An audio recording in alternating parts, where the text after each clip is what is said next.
Hi, this is Tina from Cafe Crop. Thanks for joining us today.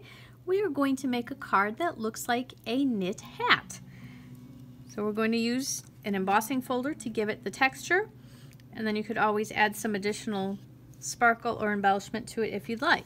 Let's get started with our measurements. They are a little bit different today than we would typically use with an A2 card. We're going to take a piece of 8.5 by 11 paper, so the 8.5 goes this way. We're only going to cut it 3 3/4 inches across this way, so that's our 8.5 by 3 3/4. Then we're going to fold it halfway across the 8.5 to make it 4 1/4 up and down and 3 3/4 wide. We're doing this because we want, once we're finished with the embellishing of the hat with the little pom-pom on top and the width of our brim, we want to make sure it still fits into our envelope. So if you're using a different size envelope, you may be able to adjust your measurements. Then we're going to cut our brim 1 1/4 inches by 4 1/4. So this is the typical A2 size of a card. We need 1 scallop circle. We just did a scallop circle punch that's 1 1/4 inches wide.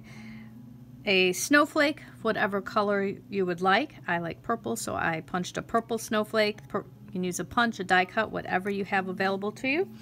And then I will have some gemstones that we will add on to our snowflake at the end. The other thing that you're going to want to have is something to trace the edge of the hat with. So in order to get this circle, we just took this condiment cup, the kind you would get like your ketchup or mustard in at maybe the hot dog shop, and traced it here. So it's a little bit over a 2 inch, maybe a 2 1/4 to a 2 1/2 inch circle. So if you have a punch, you could punch a template to use, and that's what we're going to use to cut our curves here, because we want to only cut the curve and the corner. We don't want it to cut all the way through and end up with 2 pieces. So let's go ahead and get started with our hat. First thing we are going to do is take the card, and we're going to go ahead and grab a pencil and trace this edge on here. So we just want to do it at the corners, get them about even. Doesn't have to be perfect. And then we're going to go ahead and just cut that off. And again, we don't want to cut all the way across here, otherwise we'll end up with 2 pieces to our card. So we want to make sure there's still some of that fold at the top. And if there's a little pencil mark left, you can always go ahead and just erase that. That can be the front or the back of the card, totally up to you. Doesn't matter. But now we're going to take our embossing folder. Now, this one happens to have a lot of straight lines in it so that we can kind of get that knit look to the hat.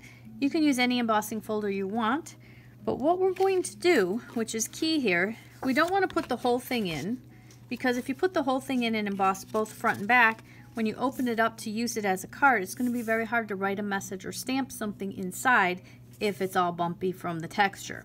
So we only want to emboss the front of the card. So you'll see here, it's flat inside, it's just embossed on the top.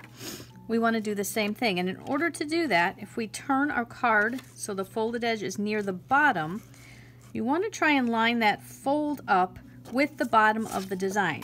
Because remember, most embossing folders, the design does not go all the way to the edge. You have this little gap here. So if you just put it here, you're going to end up with a gap at the top of your hat. Now, because this one doesn't happen to be very wide, I might be able to cover it up with the pom-pom. But what I prefer to do is move it in slightly. So hopefully you can see I'm just below that. If I get a little bit of texture at the top here, it's not going to matter. I'm going to kind of put it straight there, put this down, and then this is what I'm going to put through my texture boutique or Big Shot or whatever tool you have for embossing. And when it comes out, it's going to look like this. So you can see I've got the embossing on there, and I've got just a slight hair here, but not too much. But when I open it up, it will be smooth inside so I can write or stamp a message. So I've got that part done. Now I can go ahead and take my brim piece here. And I'm going to do the same thing with that in the embossing folder. And if you're doing multiples, you can usually fit at least 2, sometimes 3, depending on your folder. You're going to line that up along one of the designs. I try and keep it straight along a design so that I have a nice even pattern on my brim. I'm going to run that through my Texture Boutique to emboss that. So there's my pattern on this. And when I go to put this on the front of my hat, I want to remember that this is wider. My brim is wider than my hat. So if I put pop dots on it, I can't put them, or other adhesive, I can't put it right at the edge here. I need to come in a good 1/4 of an inch or so in order to make sure my adhesive is not sticking out the sides. I like to use the pop dots to give it that kind of folded brim look that you would typically have on a hat if you fold the edges up. Then I can go ahead and take my scallop circle. Again, I'm using a pop dot on that as well to make that popped, and I think that could be fun with some shimmer on it. And I'm going to take my little snowflake, which again has some shimmer because I like things that sparkle. I'm going to add that just on the side.